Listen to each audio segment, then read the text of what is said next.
dopest intro. I don't care what nobody say. You biased because you picked it. You biased though. You picked it though. So you know. Right. Yes. Guys, welcome to the BOP, the BLERD official podcast. You just got dropped a nugget because Christi did pick the track that is the intro. I was like, when we first got started on this show, it was like, send me some music. And she's like, how about this? And then it worked. And then Dana actually picked, who's one of our producers, she picked the drum. Boom, dun, dun, dun, dun, dun.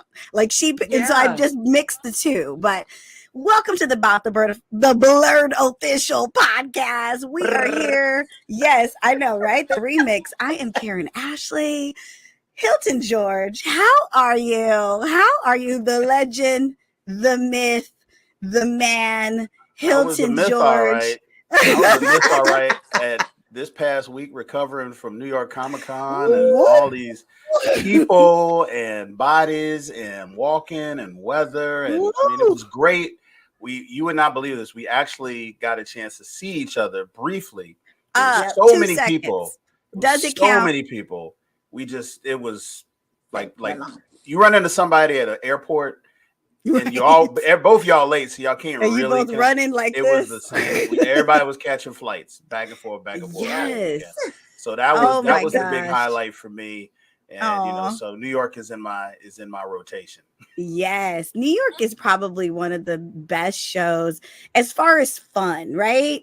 So Christi Renee is in the house. This was Christi's first New York Comic-Con. Her first. She was like, I'll cut you if you don't take me to New York. Listen, I was gonna be standing outside on the corner. I had 18 assistants at New York Comic-Con, and Christi, you were one of them.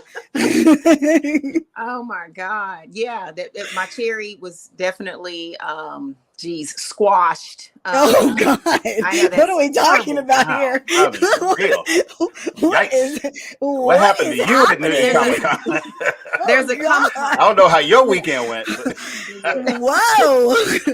This is a family-friendly show. Family-friendly. Listen, when you leave a place walking different, it changed. It did some stuff. It did some things too. You got to save all that for the BOP Plus, Christi. Yes. Like, what are we doing with our life? Listen, oh my God! Walking different.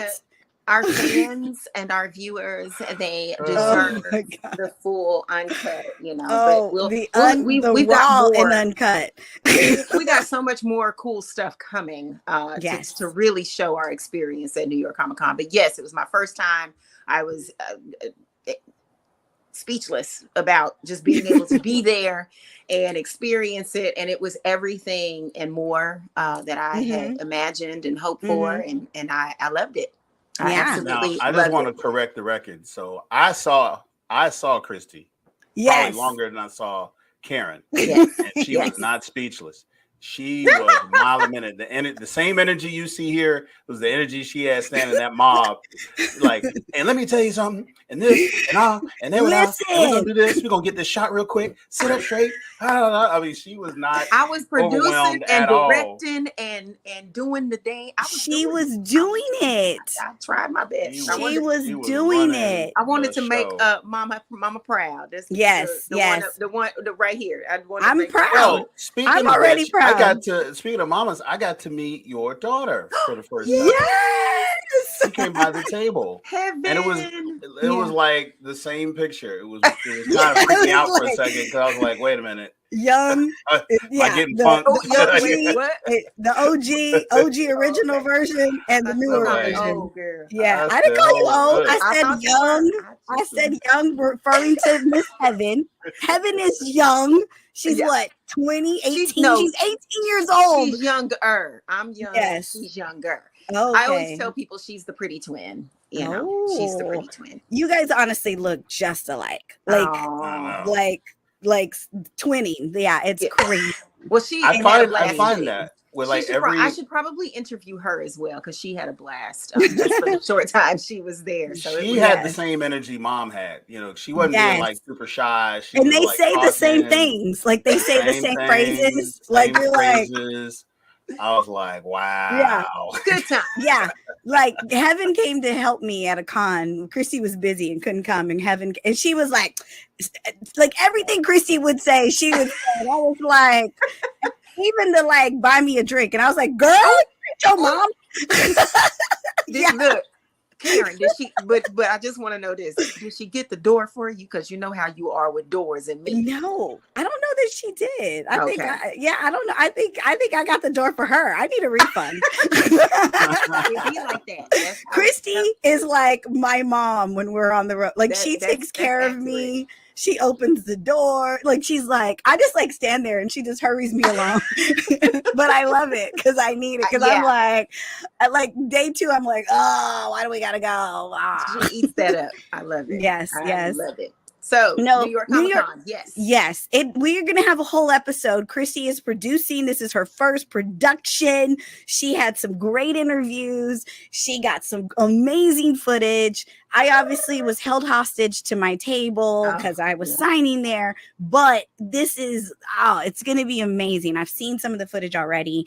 Her and Hilton were, conquering the world. I know she interviewed you, Hilton. How was it to be interviewed by her? That's like, It was weird because she had this thing. It was like this setup with this bright she was light, real serious. and it was like, so it was like it was like a turret, and she had like this bright light, and she's like, all right, go. And I'm like, oh snap, like action. Right. She wasn't trying to be smooth with sometimes an interview will like kind of set something off to the side, like it's not there, and try to be organic. No, she was like, and in your face.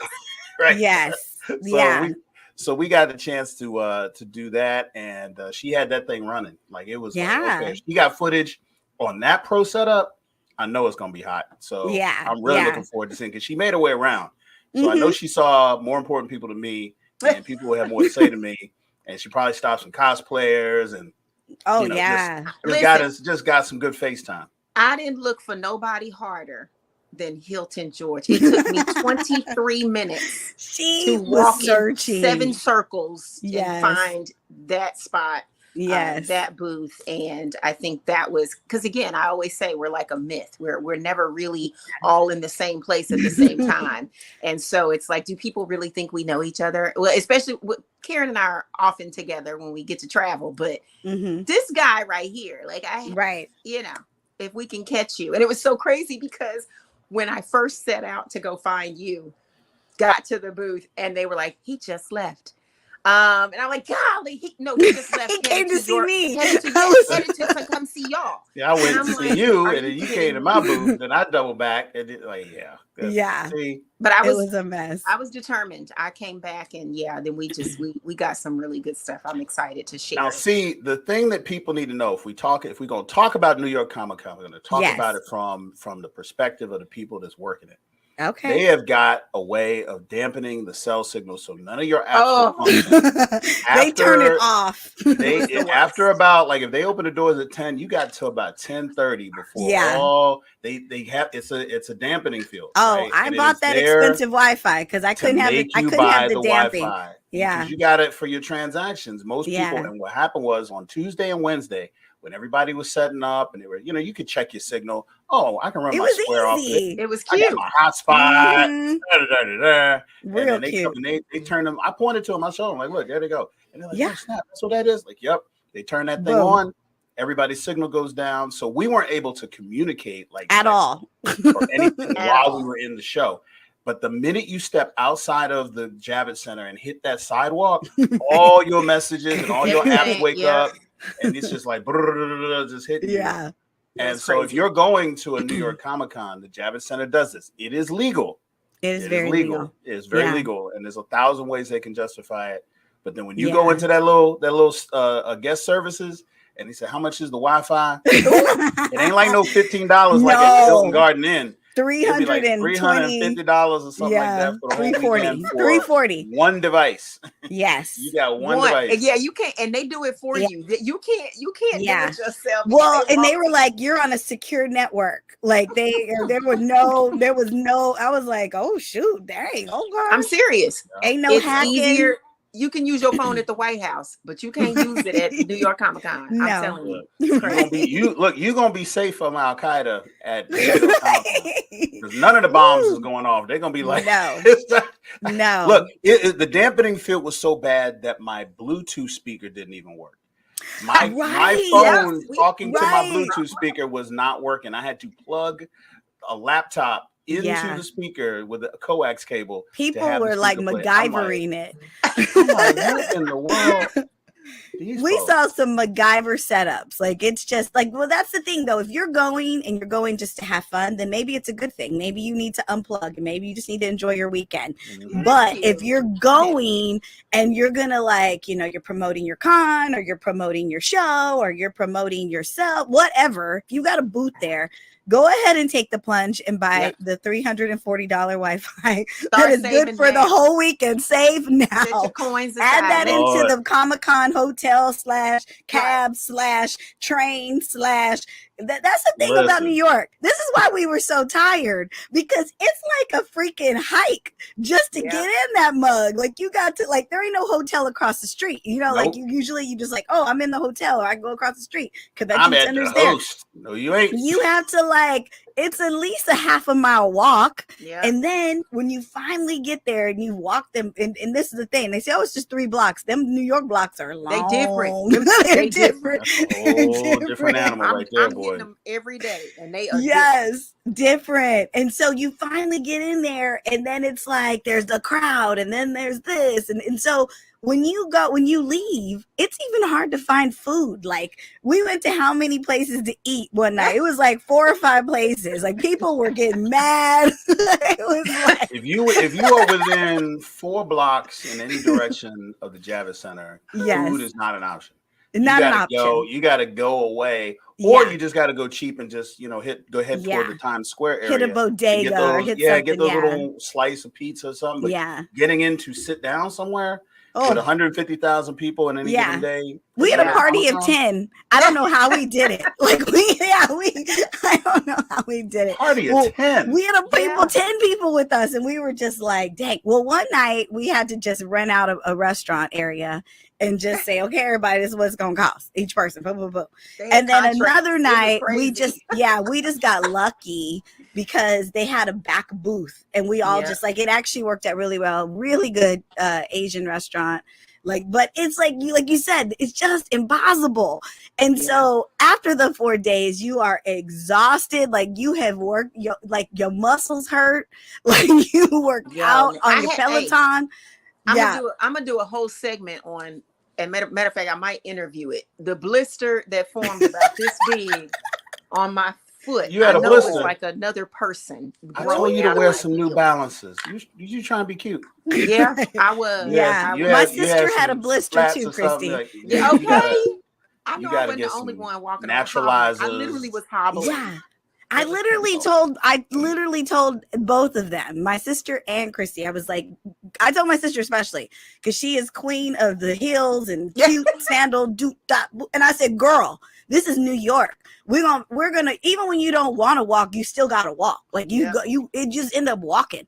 So do not wear cute shoes. Have your tennis shoes, your sneakers, whatever. The most comfortable shoes. Those are the shoes you bring, and you just wear them with every outfit. It don't matter. This is what it is. Everybody's gonna have this on, so it's not like you're gonna be underdressed. Everybody's gonna look like this. Mm-hmm. She brought it's crowded, so nobody's gonna see. Yeah, no one cares. And so she brought some sneakers, but then she also brought these like cute boots. Like, it was like these little like like Doc Martin, like patent leather, cute. And I was like, girl, she was like, why do I have a blister on my toe? And I'm like, because I told you. This is what happens. I'm gonna do a whole I'm gonna talk about shoes. I'm gonna talk about the shoes, talk about the Wi-Fi, and the thing that we got to consider. This is the population I think that's the most affected by this is the content creators. You know, those people that like to do check-ins and go live and all that stuff. Ain't no live. That is dead on the floor. That's a nightmare. You don't have the Wi-Fi, and I know a lot of y'all pre-record. You got brand relationships. And but a lot of these brand relationships, they want you to go live and they want you to do this stuff from this. And that's something you got to factor in now. Well, you got to tell your brand. Exactly. Yeah, you got to tell that brand you got to sponsor the Wi-Fi for the weekend. Oh, because you want me checking in live? Yeah. It's been brought to you by, Winchell's Donuts. Hey, guess what? You got it. Winchell's Donuts. Right. I will say this. Once the Wi-Fi was active, it was steady. There was no outages. There was nothing. I played my Bluetooth speaker. Afford that. I played my right. It's just me and like 5 other people. It's just me and like 3 other people. But yeah, I played my Bluetooth, and we had a whole Michael Jackson concert at the booth. Lord. Like, it was amazing. But enough of that. We're going to save the rest for our episode, our New York Comic Con episode, which Christi is producing. Shout out to Christi. She did it. Shout out to the stabilizer. And shout out to the blister that formed on her foot. Our new friend, Mr. Blister. Yeah, Mr. Blister. Naturalize a sponsorship for next year. Right. Next year, we need a sponsor. We need, Dr. Scholes needs to get on that. Christi. Get on that. Come on, Power. Get on that. Yes. Oh, me? I got to get on it. Like, I didn't get a blister. You did. Look. Here's your chance, Christi. We got to use the clout. Christi always wants to give me another job. Like, I ain't got 18,000 other jobs. She's my manager. I'm her publicist. Everything. That's why she has to get the door for me. I don't feel bad when I'm like, girl, like because when you're at the hotel and you get to the hotel and you can never find the key. Like, I'm that person who the key always gets lost in my bag. My bag ain't but this big, but it's like it's somewhere in there. And so she's the door whore, and she has to get the key. That was supposed to be a quiz question for the BOP Plus followers. Okay, well, the BOP Plus, I've given the answers. One day it'll pop up in the BOP Plus. What is Christi's nickname? Door whore, because she has to get the door because she's the only one who can keep up with the key. Crazy. She's crazy. Yes, crazy. Okay, so guys, there have been so many things going on. Oh my God, so many cool shows coming out. There's just been like, and it's one of those things. We're in a strike, so we're not getting a lot of new content. So when new content just does arrive, it's amazing. And this, this week we have gotten one of the coolest shows ever. I mean, I give it up to Marvel. We always give it up to Marvel, but when they started creating Loki, the series on Disney Plus, if you don't have Disney Plus, I don't know what you're doing with your life. It's tough. But this is one of those shows. Like, if you're not into, Marvel, or you're not into like superhero stuff, Loki is actually a show that is done differently. Like, he's a, superhero, but it's also like real storytelling, real character development. Yes. And like ridiculous acting that's happening on this show. And this is something that I feel should like get some recognition. Like, this show is just so good. So we've gotten the first, 3 or 4 episodes, and it's been amazing. Hilton, how have you felt? Because you and I have always been fans of Loki. We've always been like, oh my gosh. And we've waited a long time to get this season 2. How did you feel when we got the Loki season 2? It kicks right off where season 1 ended, which is cool because if you do the recap, there's no real time lost, no pun intended. Also, it's got a lot of Easter eggs, which I like. I like the fact that they are telling a story that is very layered. The characters have a lot of depth. We've gotten to know them. Owen Wilson's character, Mobius, he's a scene stealer. I love Owen him. Wilson is he's a great actor. He's anything he's in, he shines. So to watch him, come back into this character and watch them do this buddy cop, routine that they did in season 1 on a caper, trying to find the secret, it's kind of that type of thing. And we got to meet another variant, if you will, of Kang, He Who Remains, Victor Timely, which with Jonathan Major, as an actor, he's going to give us, this performance that is every Kang is different. Every Kang is different. And he has given us a origin story of who this variant or this original or whatever it ends up being of Kang played, so well. And it's just really, really intricate storytelling. not everybody likes time travel stories. Right. Not everybody likes to keep track of timelines. Everyone's not a fan of Doctor Who for that reason. Not everybody's a fan of Rick and Morty for that reason. Even some of the comic book stories that kind of mess with time, and even the time stories that they've had with the movies in Marvel have kind of thrown people off. But if you like this kind of thing where you're like, oh, okay, they did this one thing and it changed and made a branch timeline, and now they're in that timeline and everything's a little bit different. Yeah. Blah, blah, blah, blah, blah. It's not so complicated. Yeah. It's a whole saga. And if you're paying attention, they make it easy enough to follow, which is what I like about the story. Because just like you said, if you're not someone who is familiar with the time saga, if you're not familiar with the Kang Dynasty from the comics, if you haven't seen every Marvel movie, it doesn't matter. You can still enjoy this show because Tom Hiddleston is not only the lead actor playing Loki, but he's also executive producer. So he is actually responsible for a lot of what you see on the screen, and there's a lot on the screen. And so I'm enjoying every minute of it, even when there's not some big special effects moment or some huge cliffhanger reveal.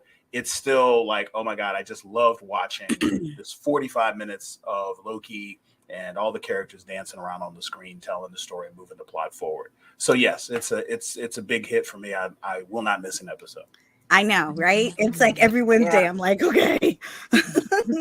I know that that's the thing. I think I want people to really understand, like, if you have not seen a million of the, Marvel movies, or if you haven't, had the chance to dive deep into any of this stuff, you don't have to. This show can stand alone. This show is something that it really kind of just has its own thing. Yeah, it dips back into that stuff, but if you just watched it on the surface, you're gonna enjoy it. And like Tom Hiddleston, I mean, man, I'll be the first to say Loki was never one of my faves. Like, it was like he wasn't in my top 5, Marvel characters. He just, I don't know why. There's like 20 of them, so it's hard to like pick who. It's like if there's a movie with 20 people, it's like your top 5 are who probably people you relate to or people you like. I don't know. He was never that, but for him to have this series and the way he is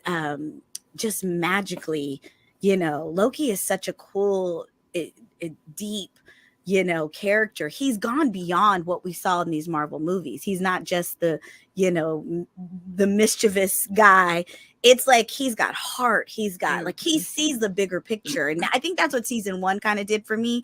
Season 1 of Loki had Loki grow up, and it kind of, he saw the world in a bigger way, and he saw the mistakes that he made. He saw all the mischief and what it did, and how he was looked upon, and where he wasn't, probably the best brother, the best son. He was carrying all this baggage of just being mad that he wasn't Thor almost, and now he realizes like this is his moment to change the world. And that's kind of where season 1 ended, where he was like, this is my moment to make a positive difference, as opposed to being the bad guy. I literally could be the hero because I see what's happening. And so, like you said, season 2 picks up on that, and it's just amazing. And then he's surrounded by all these amazing people. But Christi, what are your thoughts? Because you are new to Loki, because we were like, we kind of put you in a headlock, probably like a year ago. And we're like, Christi, you need to watch Loki. We know you're going to love it. And you did, and you loved it. So now here we have season 2. How are you feeling? Well, again, to expand on it, this was a show I was like, oh my God. Like I really did like the character Loki that I would see in the Avengers or when I watched Thor. I didn't have anything against him. I thought, oh my God, he's a tricky ass, but but I think as we got closer to the end of the Avengers and that whole bit with Endgame or Infinity War or whatever the last time we saw him in, it all starts to become a blur when you're watching 12 million other things. But I was like, oh, I like the actor so much. And then when I finally, came out of the headlock that y'all put me into, the threats and everything else, I was so pleased. And when we got to the end of that, I was like, I remember binge watching it. I watched it all the way through. I did one whole day or night of just watching it all together. And I could not wait for this next season to start. So I was like, oh my God. And of course, it's been so long and we've been through so much over the last, 9-10 months. But here we are.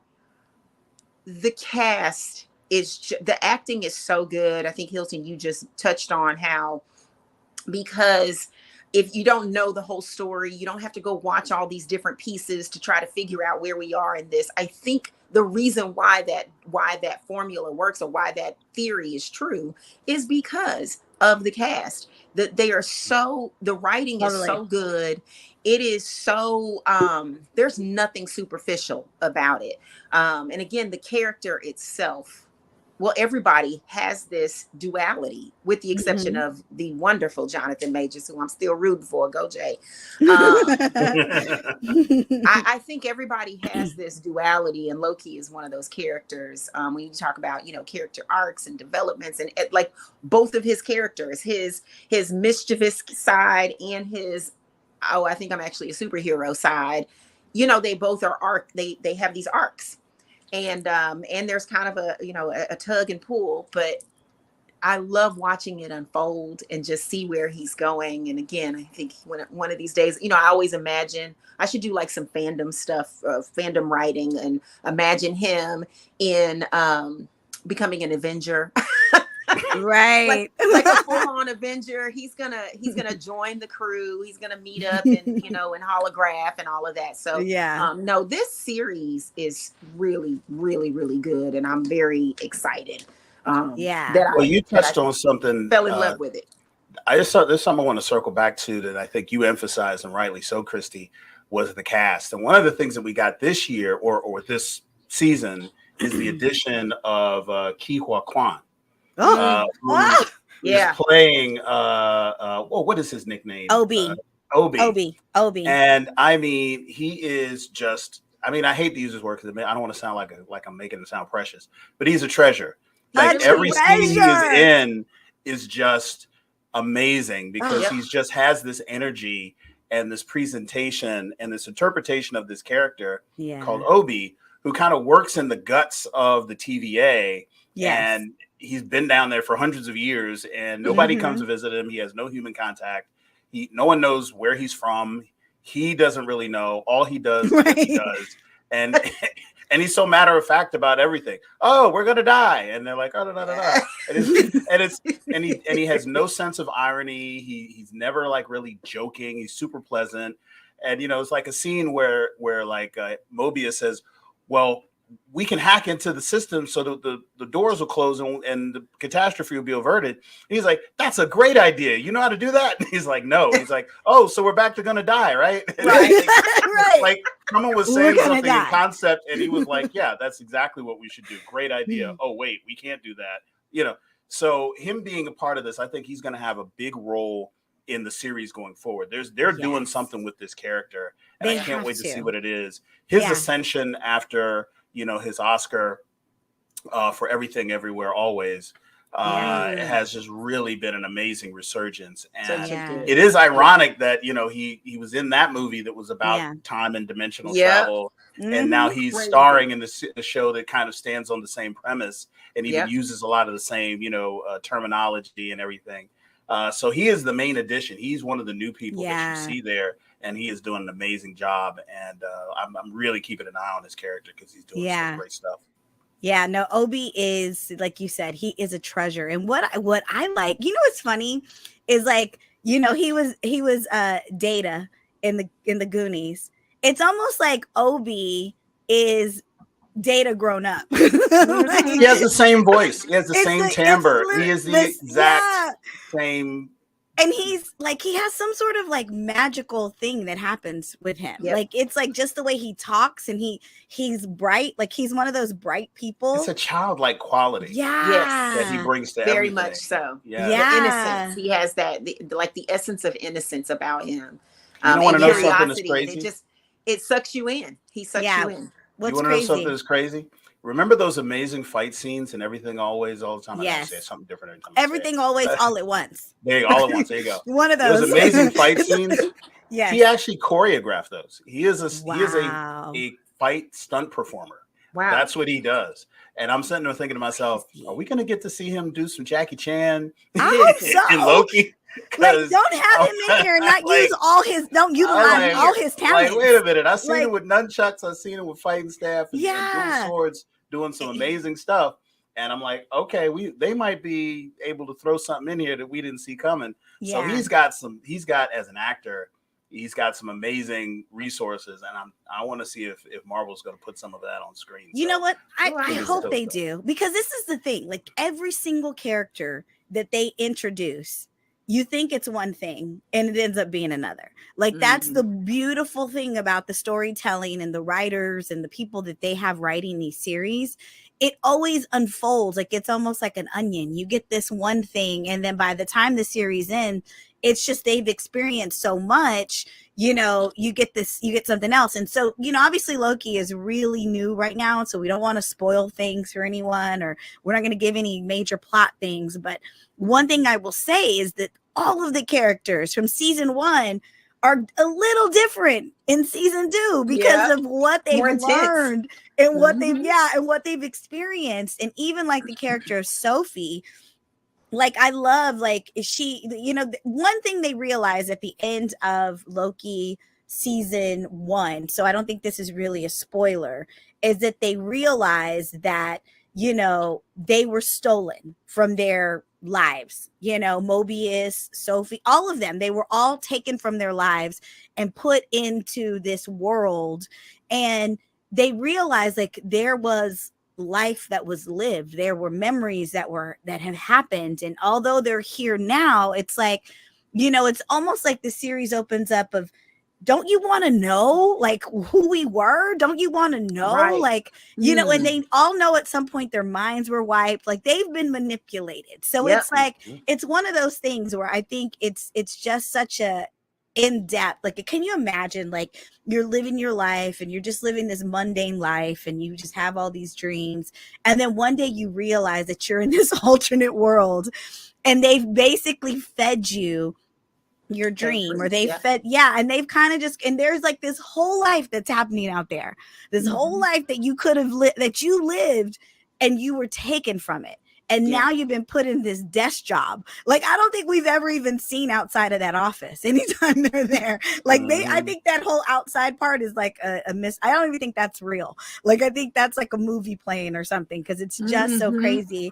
And even like people like Obi, like you said, we don't know who he is. We don't know where he's come from. So, there's mystery that lies there. Like, it's gonna, and I really think like it's gonna be something crazy. Like, the conspiracy theorist of it all. I think you touched on what the basic core plot or subplot of this season will be, is that the members of the TVA are realizing that they were stolen from timelines. Basically, they are all variants, which is the thing that they hunt and prune, and kill. You take people out of an alternate timeline, then they destroy that timeline. Everyone you've ever known, everything you've ever seen, your whole universe is gone.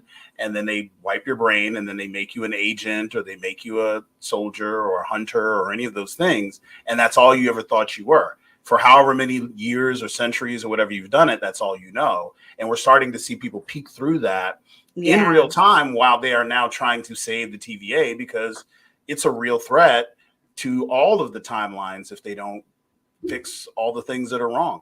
And that's kind of what's propelling the plot forward. And it's opening up these scenes and these new characters like Victor Timely, who is played so eccentrically by Jonathan Majors. But the cool thing about him is that he is what many people are postulating, the original Kang. Like, he is born in this time, and when you meet him, he is on the sacred timeline. Means he has not been touched by variants or by anything else until they do something that alters his course. And then when they revisit 25 years later, as you saw, they are on an alternate branch timeline that they created in the previous jump. So it's like you're watching in real time. This man is creating himself in this loop. And it's like He Who Remains never referred to himself as a variant. He said, my variant, the original person who discovered these timelines, was a 3,000 years in the future scientist who discovered all this stuff. Like, oh, he's a variant of you. He Who Remains was original. We just met an original variant of Kang. And like, oh my God, what kind of stories are we going to learn about who Kang is if he's going to be He Who Remains, Kang the Conqueror from Quantumania, the bad guy, and, you know, this eccentric guy we just met. So it's going to be a really, really cool arc for the story.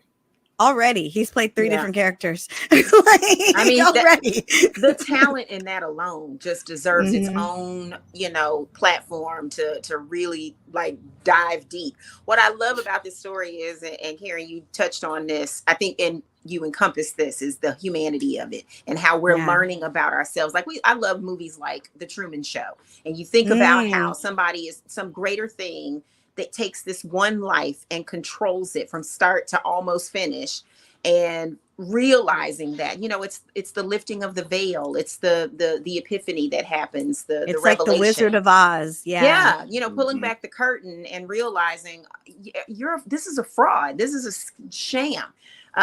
So I think that's the relatable, the very palpable and tangible piece to this. Again, people hear Marvel and they think everything is all, you know, I don't know what people think. And it is. I don't really care. But this is different.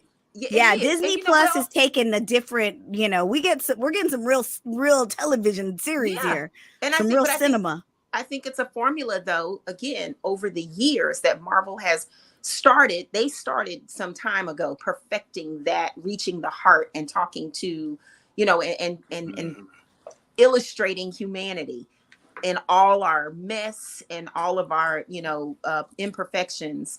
And they are doing it so well with this series, just like other series that they've had. I mean, again, they're doing it. Nobody say. I think we're on episode 3 of season 2, and I think it comes on Thursdays. Now Disney is doing something different. Disney Plus. Some people like it. I understand why they do it. I don't like it because I'm a super fan. You used to be able to stay up till 2 a.m. You catch a new episode, whatever is coming up that morning. And like I do, I'm nocturnal. I'll be 2, 3 a.m. working. Right. And no, Loki comes on at 9 o'clock on Thursday. It's like you ain't getting no Loki before 9 o'clock. You can get it after 9 o'clock. You can start anytime you want to after 9 o'clock Thursday. Yeah. Why don't you just look at it like, why don't you look at it like, you know, it comes out on Friday. So then at 2 a.m. you can still see then it. I'm late. Now I'm 12 hours late, and now I can't go online. I can't go on the internet because everybody's talking about stuff. And right. I gotta do this.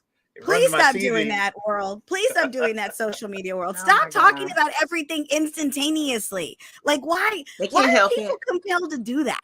Like, I've never walked out of a movie and then said, okay, let me go live. Like, I want people, I literally am one of those people. I want it to unfold for you the exact same way it unfolded for me. Like, I remember sitting in the theater watching Infinity War, the opening night. Like, we were in Philadelphia. I'll never forget this. I talked 20 people, 20 Power Rangers into coming with me.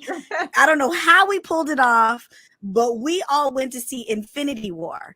And like, I remember like it was yesterday, where I'm sitting there and like freaking Thanos comes, he snaps the finger, and then, you know, all of a sudden Chadwick disappeared, and I screamed like at the top of my lungs. Like, once they started disappearing, like, I screamed. I want that to happen for you. Like, I want everyone to feel that moment where they're like, oh my God, what's happening? Why? Oh, like, that's what I was. I was a crazy mess. There are people who can't see it that way. And they blurt, and they don't know how to put a filter on the mouth. And I got whole quadrants of people that once they get the spoiler, once they've seen it, it's just coming out. Even if I didn't tell you exactly. Well, you put a detail out there that let me know what happened, and 5 other things that happened just because you said so and so's alive, or ooh, so and so really fought their way out of that, or something. You're like, oh God, look at you! Like, can't you just you know what I read? It's so weird. I read an article this week that says people who have no filter, or people who can't, like, they can't hold it. That's actually they are thinking it's a mental health issue. Like, it's an actual like issue that people just can't hold it. They can't, like, they have no feel like that's something wrong. Something's wrong with you if you have no like set, like where it's like read the room, like, or just like you know, people you have to no go awareness, read no the freaking room. Like this person's crying because you're over here saying something crazy, or what, you know, and it's like, and they're like, what? I'm just being honest, and I'm like, I hate that person. For some people, it's a learned skill. Yeah. And it either has to be taught or you have to be confronted in such a way. And as a BLERD, and the only BLERD in my adult family, I have to do that when I'm visiting family. Like, wait, everyone doesn't really care about what all 5 Infinity Stones do. I should let everybody eat dinner and just shut up and I should continue on with the blessing. And I've had those moments too, Hilton. Yeah, because I'll be like, moments too. And another thing, and see what you didn't know. In the they comments, don't care about the sarcophagi. They don't care, right? I get in the sarcophagi, and then it's a problem. They don't care. It's not fair. I get in my own world sometimes. I get in my own head, and I get excited, and my eyes roll, and I snap out of it. And I'm like, I've been talking for 20 minutes. Yeah. And everyone's waiting for me to stop. And everybody's like, they're looking at you like, yeah, no, hold up. But let me take it one step further. My husband does not care what the Infinity Stones does. So it's almost like, I was like sometimes I have to remind him, like, you know who you married. Like, I'm the geekiest, like the girl that you didn't think was a geek. That's me. You know, I've told you this from day one. I showed you who I was. Why aren't you believing it? Because he's always like, you really into that stuff, huh? that's their half of the conversation. You put some stuff out there, you expecting some real kickback. Yes. You put some points out, and they'd be like, you really do care about this, don't you? Oh, you into that. That's like, my parents be like, oh, you into that. Yeah. He's like, it's not real life. Yeah. And I'm like, you know, we've just gotten to a point where we realize I like what I like, he likes what he likes, and we just, you know, there's certain things we like. Agree to disagree. Yeah. And that's the same space a lot of these folks are in who don't have a filter or don't realize how the words affect people once they leave their mouths. You know, and yes. For some people, it might be neurological, but I think in this space that we're in, people are incessantly and grotesquely chasing. It's a rush, and that's in their character. That's a different space, right? And social media has something to do with that, right? Yeah, like the attention, even the negative attention. Your attention. You're running to be the first. You got to be the breaking news. The first, and it's a bit of a sickness, and it's sick at times. But in this space, you know, it's just like I think people just want to feel like they have some grip on controlling, you know, an ounce of knowledge that is literally limited to this tiny space. I mean, we're talking about a television show, people. Like, right. It's not. And they want to be king of the geeks and like break the news first. And I'm like, I have wisdom to impart upon you. Be still and receive my word. That's what it is. Oh, this is gonna be a long drive. It's like the king of the geeks. I'm like, why do you have to ruin it for everybody? Yeah. Oh my gosh. Yeah. So you gotta look away. Right. Yeah. Don't get punched by me. That's all I gotta say. Don't ruin nothing for me, because I will punch you in the throat, like right in the part it hurts.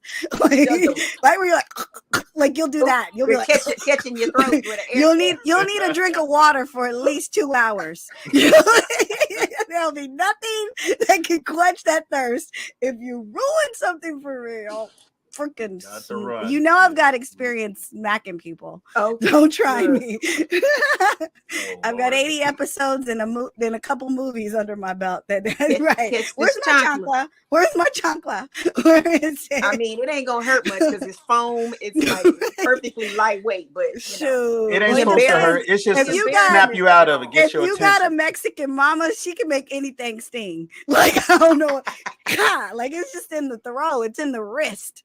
Make anything. She can throw a piece of paper at you and you're like, what the heck? Okay, so not again, no spoilers, nothing, but 2 people that have risen to like my love. Oh my God. Please watch this show are Renslayer and Miss Minutes. And I mean, oh my God. And I didn't know Miss Minutes is voiced by Tara Strong, who is like one of the queens of voiceover. Like she does Powerpuff Girls. She's done. Oh wow. She's done what's the Rugrat? She's done the main Rugrat, I forget. She's everything. And she's doing the voice of Miss Minutes. So I mean, guys, it's like on layer on top of layer on top of layer of great characters. What we gotta do to get y'all to watch this? She's playing a character that is so timely because we're having discussions about AI and the dangers of AI. And here is an AI that is, kind of in its obscene, extent, kind of there to rewrite her own code to constantly improve on self, independent of the creator. And you're just like, she was a robot and a little, just a little character curiosity in season 1.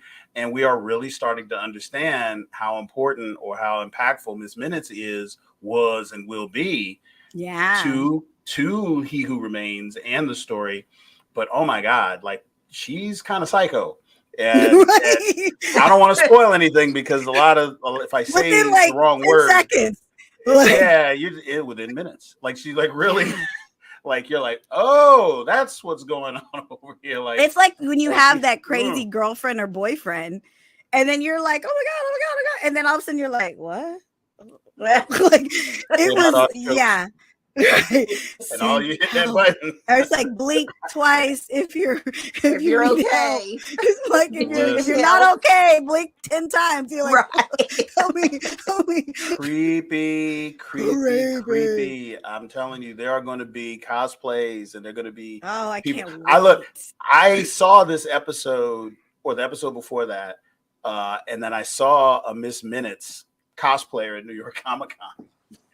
And did you? I didn't know. Yes, oh my gosh, it was this giant clock, and it was a woman wearing it, but it was like waist up. It wasn't waist down, so it wasn't like in the mid thigh. And I said, "Well, you got the thing. Was it kind of small?" She's like, "No, Miss Minutes is a hot mama, so I wanted my legs to be out." And I said, that's an interesting take. And then I saw the episode, and I was like, "You're like, oh, like Miss Minutes."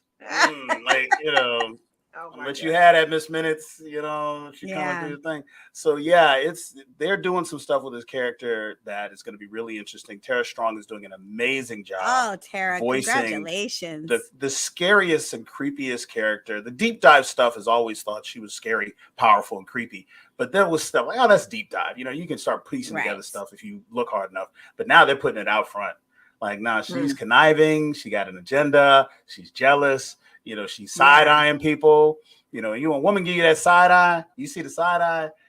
It's on. And it gives you a glimpse into the dangers of AI, like which is a world that we're living in right now. Like there are literally people striking a mile away from my home that are like, look, a whole group of us could have no job.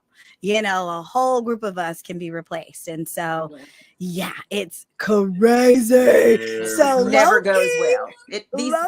They let us know. Film and television, entertainment lets us know. They have been letting us know this never ends well. Like it's not going to end well. But isn't it like biblical almost? Split up and go into it. Yeah, right. Isn't it? It's destiny. It's our Ragnarok. Right. Isn't it almost like biblical though? We've always known that we were going to invent something that would kill us all, that would like destroy the world. Like we were going to destroy it. Like we've done it for histories upon histories. I was just working with somebody. I'm helping with a resume for a job, and they confessed to me. I was like, I need you to rewrite your cover letter to reflect ABC 1, 2, 3 hours of work tops. I'm going back and forth on LinkedIn, do this stuff. Yeah. This person hits me up and says, okay, and AI did this, but tell me what you think. I'm like, what? And I look at it, and it is like letter for letter, word for word, everything that I recommended in a full 1 page. And I said, we are in trouble. We are in trouble. Because if that is how quickly somebody who has even a rudimentary understanding of how, like, what is it called? Chat GPT and all these other AIs can work. And just put in like some key information, some core information, and let the blender go. And then you get a coherent document. Yeah. I was just like, oh my God. Like what is happening? But like, wait, yes. Yesterday, literally yesterday, I saw a hilarious meme, and someone said, yeah, clearly Chat GPT wrote this somebody's what is it called, obituary. And it was the worst. It was like they said the funeral is going to be 1973. Like it was the words were all botched because they just didn't know how to use Chat GPT. Yeah, like, but it's like, oh my God, I've seen some good stuff written from that shit. Yeah, and that's why those guys are striking. Because if they can, if somebody can say, I want a story about space wizards with, worms and hamsters that write and talk and fly spaceship, whatever, and you can put the right core information together, and an AI can write a script. Yeah. And this was not like an hour. This came back to me in like 10 minutes. Wow. I've done resume writing. I hate cover letters. I know how long they take to write. The worst. And I'm sitting there like, oh my God, we are in so much trouble. So Ms. Minutes is a perfect illustration of the worst that could happen with this. Yeah. If we don't get our head around it soon. And I now really, really know why. Because like I said, if I was a script writer or somebody who was creating content, an artist, man, it's too much. Yeah. Yeah. So you guys know we are going to, obviously, we love this series too much. We will revisit Loki once it's done, because we're going to have to do the episode by episode breakdown and the like all the moments that we just were thrown for a loop.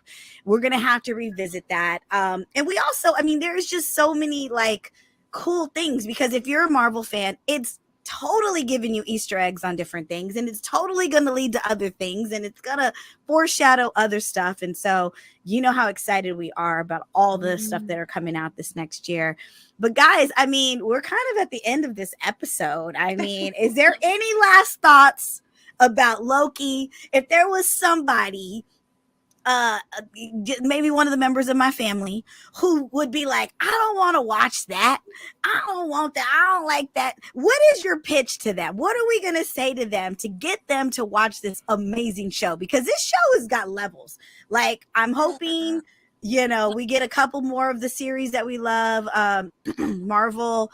I need the Winter Soldier and the Falcon. I need another, I need another season of that. That was literally my number one. But okay, if there was something we could do to persuade someone to get a 30-day trial of Disney Plus. I'm not good with this. You're not good with this? Oh, okay. Failed. Well, what did we say, Chris? You can tell what we said to you that made you go, I'm going to watch Loki. Well, other than you better watch it, because we're going to review it. Anybody's life over it, because I just said it's a TV show. No, I'm going to say, you know what? I thought you were good with violence. You responded well. You responded well. I didn't even cut your break line. That's not for the show. You don't tell people that out loud. I know. No, I would simply say, watch it or we can't be friends. It's that simple. There is an ultimatum in there somewhere. Watch it. We can't be friends. I'm going to try that on my husband. I'm going to try that. I forgive you. The easiest thing I do, with you. Especially if you're dealing with muggles, because it tends to be normies that are the ones who have just kind of put up a block against anything animated or anything superhero related, is to kind of commandeer the TV when people are watching TV. And this works with my parents. Like, I don't make a big deal. If you make a big deal about it, you heighten expectations. All the shields go up, and they'll be like, this is stupid. You got me watching it. The subject becomes you if you're the one fighting and fussing. So what I do is I'll be like, oh, okay. I just so happen to have all 10 remotes. This is my father's house. I have all 10 remotes sitting here on my lap when everybody comes in. Oh, look at this. Not 10. You can have the TV back as soon as my show is over. It's only 10 minutes. There's 45 minutes in it. There's only 10 minutes left in the episode. Just, when you get to the end of it, and then he calms down. He doesn't feel like there's any consequence to it. He's in front of the TV. Yeah. And it just happens by osmosis. Right. You do that little sneaky thing. I don't have any kids, but I've seen it done where like I make you feel like it's your idea, where they go, what is that show? I didn't think you'd be interested. I'm not saying I'm interested. I just asked a question. Oh, well, No. You want to watch another one? I mean, I don't really care about the Packers and Seahawks, so fine, we'll watch another one. Next thing you know, they're hooked. They're hooked. But that's how this show is. The show is good enough that if you can get them in 2 episodes, you don't have to do no more work. Yeah. Okay. That's the key. I would recommend the subtle approach. Okay. So, guys, there's only a few minutes left on this show. Just when it's over, you can watch whatever you want to watch. We'll watch your show, or I won't be your friend. How's that? Did I do it? I think that was a perfect combo. Don't watch it. I'm not going to be your friend. Yes. I like it. There we go. Oh my gosh. Okay, so tune in next week because we are going to break down New York Comic-Con. If I have to hear the Jay-Z Rihanna song one more time. Oh my God. Every corner, every time. So every block. I don't ever want to hear that song again. New York, you need a new anthem. But if we listen, I just want to be clear. When we hear it, though, we all burst into song. We're gonna perform it all the way down the block. Oh my gosh! And don't take those little pedaling bike guys because they will charge you $1,000 to take you across the street. We should have like an episode of like the do's and don'ts of New York for the first time. That's gonna be part. That's part 2. That's part 2. Yeah, we're gonna put it in our New York Comic-Con episode. We're gonna give you a list of do's and don'ts. But guys, thank you for watching the BOP, the BLERD official podcast. We love you. We mean it. Bye.